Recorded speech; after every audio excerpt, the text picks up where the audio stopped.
여러분 안녕하십니까? CJB 뉴스 매거진 7 시작합니다.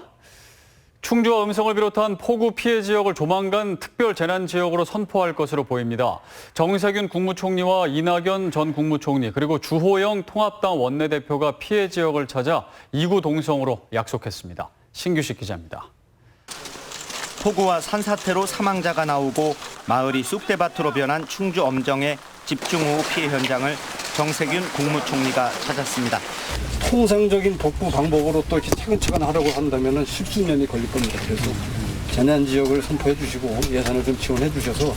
정 총리는 이 자리에서 이번 주라도 특별 재난 지역을 선포하겠다고 밝혔습니다. 충북도나 충주시에 대해서 당연히 중앙정부는 신속하게 필요한 조치를 취하도록 하겠습니다.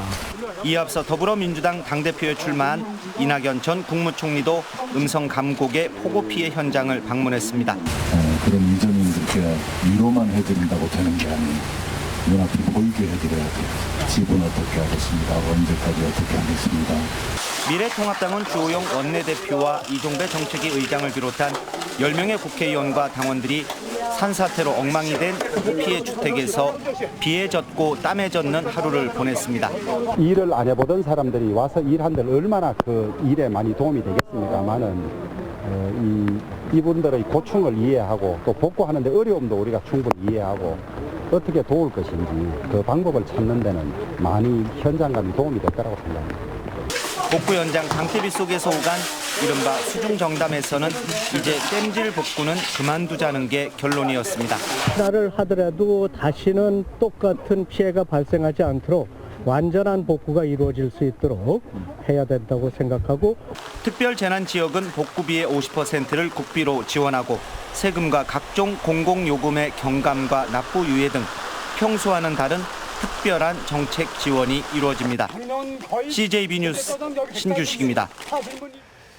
지난 금요일에 청주에서 수백 명이 참석한 대규모 이슬람 종교 행사가 열렸는데요.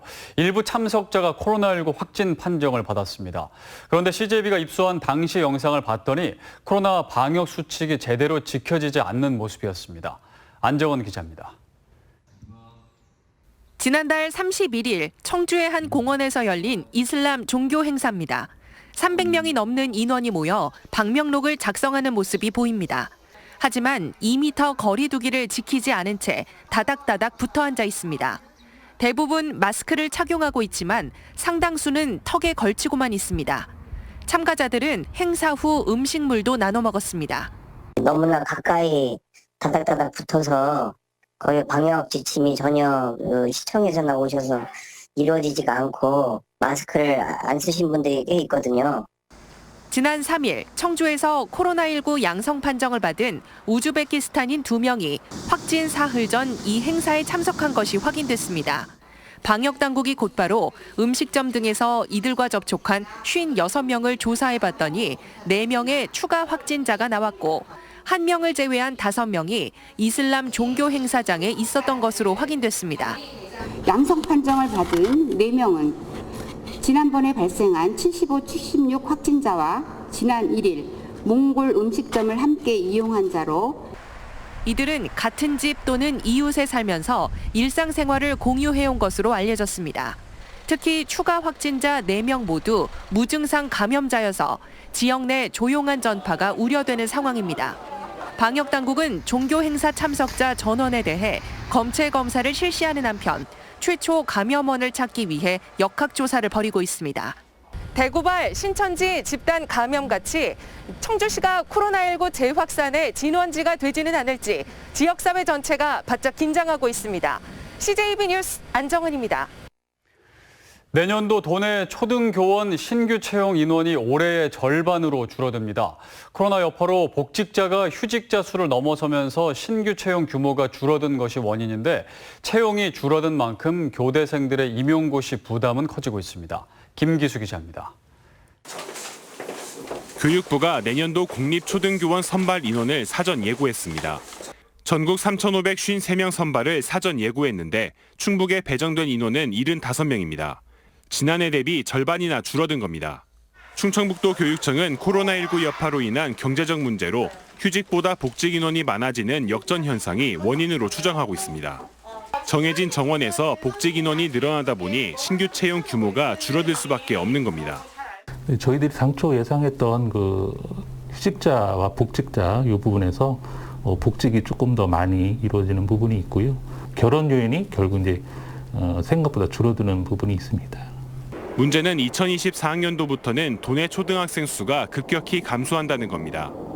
교육부에서도 학생 수 감소에 맞춰 초등교원 신규 채용을 줄여나가겠다는 방침인데 신규 채용이 계속해서 줄어드는 만큼 교대생들의 부담은 커질 수밖에 없습니다. 학교에 입학하면서 기존에 있었던 기준으로 세웠던 계획들이 완전히 무너지게 되기 때문에 아무래도 불안하고 걱정한 마음이 안 들 수가 없는 것 같아요. 더더욱 심해질 거라고 전망을 다들 하고 있고요. 코로나19로 인해 방역 등 교사의 역할도 달라지고 있는 만큼 새로운 상황에 맞는 대책이 필요해 보입니다. CJB 뉴스 김기수입니다.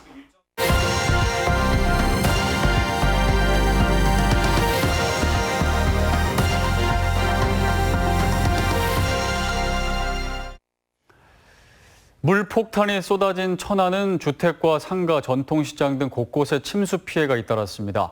놀란 마음을 진정시킬 새도 없이 주민들은 비가 그친 틈을 타 복구 작업에 나섰지만 수마가 핥히고 간 처참한 현실 앞에서 눈물을 흘렸습니다. TJB 조혜원 기자입니다.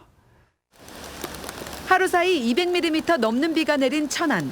순식간에 들어찬 물로 아수라장이 된 식당 바닥은 온통 진흙더미입니다.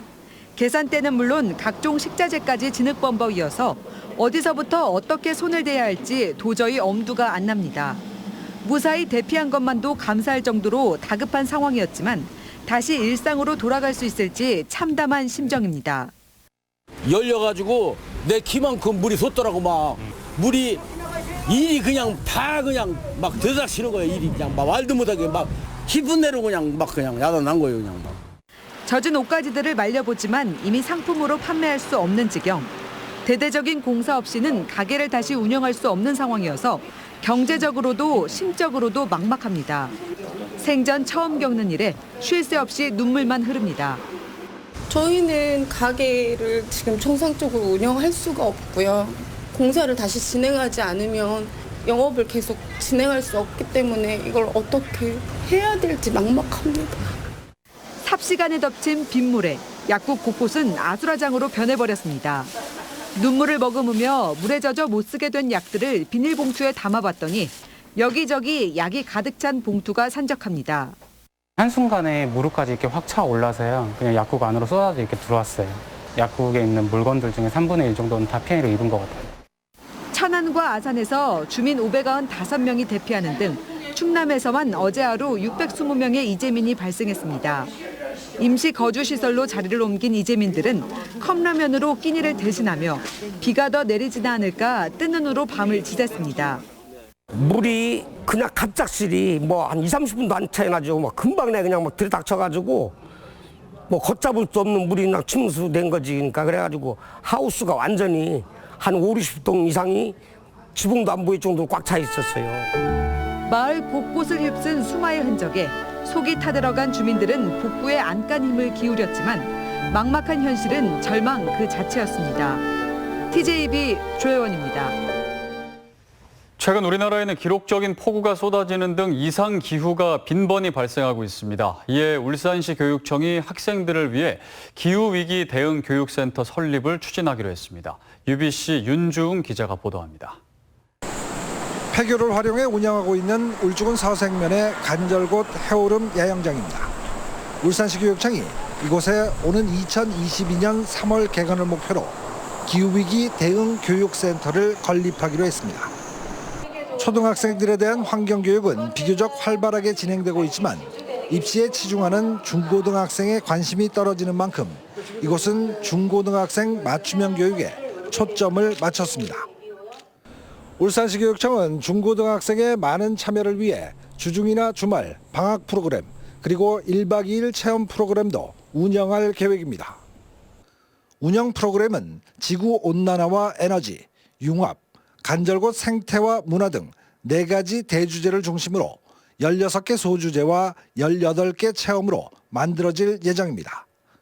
센터에는 강연과 토론이 가능한 다목적실과 실험을 할 수 있는 환경실험실, 관찰과 야외 활동을 위한 회랑과 중정 등이 갖춰지게 됩니다.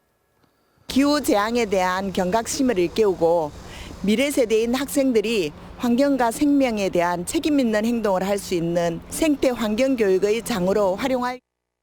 학생과 시민의 70%가량이 기후위기 대응 교육이 필요하다고 생각하는 가운데 울산시 시의회와 함께 위기 극복 실천을 위한 공동 선언문을 채택한 울산시 교육청이 맞춤형 교육에 나섰습니다. UBC 뉴스 윤종입니다. CJB 뉴스 매거진 7 함께하고 계십니다. 내일 충북의 날씨 알아보겠습니다. 박지영 캐스터 전해주시죠.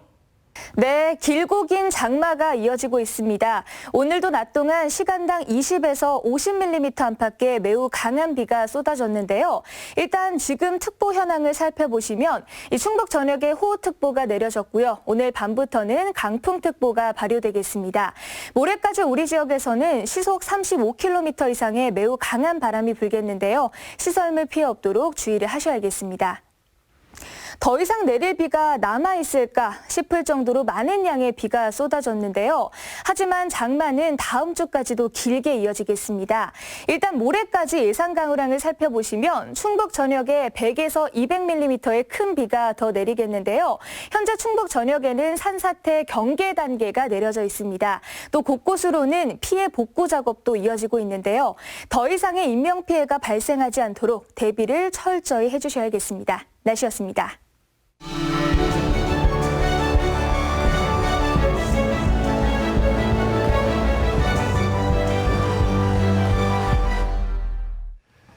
오늘의 이슈와 화제입니다. 전월세 상한제와 계약갱신 청구권, 전월세 신고제를 담은 임대차 3법이 국회를 통과했습니다. 이 법과 관련해서 현재 논란도 많고 또 새롭게 도입되다 보니 세입자와 집주인 모두 궁금한 부분이 많을 텐데요. 김한근 변호사와 짚어보겠습니다. 어서 오십시오. 안녕하십니까? 네, 먼저 이번에 통과된 임대차 3법, 먼저 어떤 건지 좀 설명을 좀 부탁드립니다. 네, 저희가 임대차 3법이라고 얘기하고 있는데 사실은 법은 두 개입니다. 주택임대차보호법과 부동산 신고 거래에 관한 법률이 있는데요. 일단 주택임대차보호법에서는 계약갱신 청구권과 전월세 상한제가 도입된 것이고요. 네. 그다음에 부동산 신고 거래에 관한 법률에서 전월세 신고제가 도입된 것입니다. 그런데 하나씩 살펴보면 네. 계약갱신 청구권은 임차인이 기간 내에 임대차 만료 기간 6개월에서 1개월 사이인데 그 기간 내에 갱신을 요구할 경우 임대인으로서는 정당한 사유가 없는 이상 거절할 수 없다. 결국은 1회에 한해서 갱신 청구권을 인정하기 때문에 4년 동안은 임대차 기간을 보장해 주겠다 이런 취지입니다. 네. 그리고 전월세 상한제 같은 경우는 쉽게 말하면 갱신할 때 기존 차임의 20분의 1이죠. 그럼 연 5%죠. 5% 이상을 상승할 수 없도록 상한을 규정한 것입니다. 따라서 두 개를 합하면 4년 동안 임대차 기간을 보장해 주고 그 기간 사이에 한 번은 갱신하지만 그 한도는 보증 금액을 5% 이상 증가시키지 못한다라는 것이고요. 그다음에 부동산 신고제 같은 경우에는 부동산 거래를 투명하게 해서 탈법행위 등을 방지하기 위한 것입니다. 그래서 계약 체결 후 30일 이내에 계약의 주요 사항을 적은 문서를 신고하면 되는 겁니다. 네. 물론 한쪽이 거절할 수도 있어요. 이때 일방 당사자가 그냥 가서 신고하면 됩니다. 그리고 중요한 것은 저희가 전입신고를 하잖아요. 이 신고를 하게 되면 전입신고를 그대로 한 것으로 인정을 하게 됩니다. 그렇군요.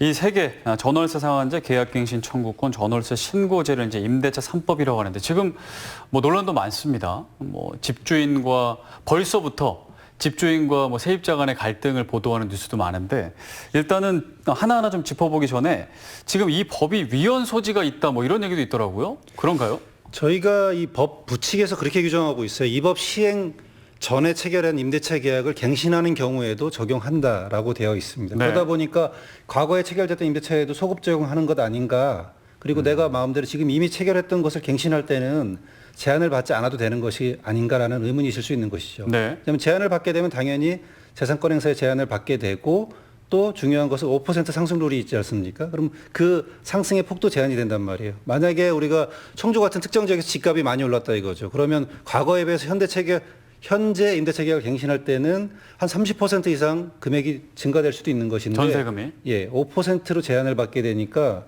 소유자 입장에서는 이것이 무슨 일이지라고 생각할 수 있는 것입니다. 근데 저희가 헌법을 살펴보면 헌법 제13조 2항에서는 소급입법에 의해서 재산권을 박탈하지 못한다라고 되어 있어요. 네. 그리고 37조 2항으로 가보면 모든 국민의 자유와 권리는 공공의 필요에 의해서 법률로 제한할 수 있도록 되어 있습니다. 그럼 이런 문제 같은 경우는 우리가 재산권 행사를 제한되니까 37조 2항에 의한 한계를 지키고 있는 것인가라고 볼 수 있는 것입니다. 그리고 이것과 관련해서는 우리가 상가임대차보호법과 비교를 많이 합니다. 근데 상가임대차보호법 같은 경우에는 처음에 5년의 갱신 청구권 기간이 있었죠. 그것을 10년으로 연장하면서 마찬가지로 법 시행 당시에 이미 갱신되는 임대차에도 적용을 했습니다. 똑같이. 그러다 보니까 이것도 똑같은 거기 때문에 같게 봐야 된다 이렇게 하는 의사가 있는데요. 임대차보호법 같은 경우에는 이 갱신 보장 기간이 없던 제도가 들어온 것이기 때문에 상가임대차보호법하고는 예측 가능성에서 조금 차이는 있습니다. 그런데 저희가 중요하게 제가 보는 것은 상가임대차보호법이나 이 주택임대차보호법이나 모두 법 제정할 때부터 그 법 제정 당시에 이미 체결된 임대차들에 대해서도 다 소급 적용을 했습니다. 사실은 갱신할 때. 그렇기 때문에 이 부분을 가지고 과연 위헌인가 아닌가를 따지다 보면 뭐 제 개인적 의견으로는 위헌의 가능성은 좀 적지 않은가 이렇게 보고 있습니다. 위헌의 소지는 좀 적다. 네. 자, 그러면 좀 궁금한 거를 이제 하나하나 좀 여쭤보겠습니다. 이제 그 세입자가 1회 안에서 2년을 추가로 이제 계약 연장을 요구할 수 있는 권리가 이제 이 법을 통해서 생긴 거잖아요. 네네. 뭐 예외 규정도 좀 있다고요?